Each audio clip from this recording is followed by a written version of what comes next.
البقلاوة من أطيب الحلويات الشرقية، راح أعلمكم على طريقة تسوونها بدون أي تعقيد، وخصوصا للمبتدئين. نبدأ بسم الله. في البداية راح أضيف 3 أكواب من السكر، بعدها راح أضيف نصف ملعقة صغيرة من ملح الليمون اللي هو اللامندوزي، وكوب من المي.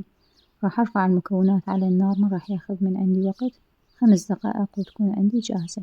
بعدها راح أضيف ظرفين من الفانيلا. إذا حبيتوا تغيرون النكهة أنصحكم نكهة جوز الهند، طعمها جدا طيب. هسه هنا بديت أحضر الفستق. استخدمت بهذه وصفتي فستق العبيد اللي هو الفستق السوداني، وأكيد طبعا بنات تقدرون تستبدلونه بالجوز أو الفستق الحلبي إذا حبيت. هسه بعد ما طحنت الفستق وصار عندي بهذا الشكل، راح أضيف القطر.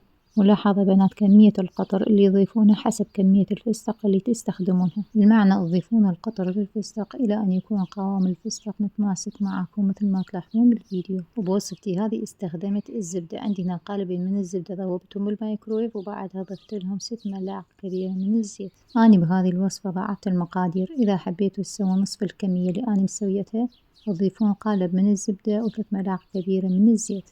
هسه بعد ما ضفت الزبدة راح أضيف ملعقة كبيرة من السكر حتى تصير عندي البقلاوة مقرمشة ومكرملة من الأسفل. وهسه بدون ما أدهن ورقة ورقة راح أنزل كل الكمية بأسفل الصينية، وبعدها راح أضيف الحشوة. كمية الفستق اللي أنا مستخدمتها في هذه الوصفة 600 غرام، وأكيد بنات ما راح أنسى وأكتب لكم كل المقادير في صندوق الوصف. هسه بعد ما رتبت الصينية راح أضيف الطبقة الثانية من ورق البقلاوة. ووصلنا لأهم مرحلة بنات، هي مرحلة التقطيع. ضروري هنا نستخدم المسطرة حتى تطلع لنا كل القطعة متساوية ونفس الحجم، وأيضا تساعدنا المسطرة حتى نضغط على القطع أثناء التقطيع حتى ما تتحرك عندنا. بالنسبة للفرن بنات راح ندخله على فرن محمم مسبقا على درجة حرارة 180 بالبداية من الأسفل، وبعدها نشغله من الأعلى. ما راح ياخذ من عندنا وقت، تقريبا 50 دقيقة وتكون جاهزة. وطبعا أكيد بنات فرن عن فرن يختلف وحسب الفرن اللي تستخدمونه، المعنى تراقبون الصينية إلى أن تجهز عندكم. والملاحظة الأخيرة بنات، أول ما تطلع الصينية من الفرن وهي حارة أضيفوا لها القطر.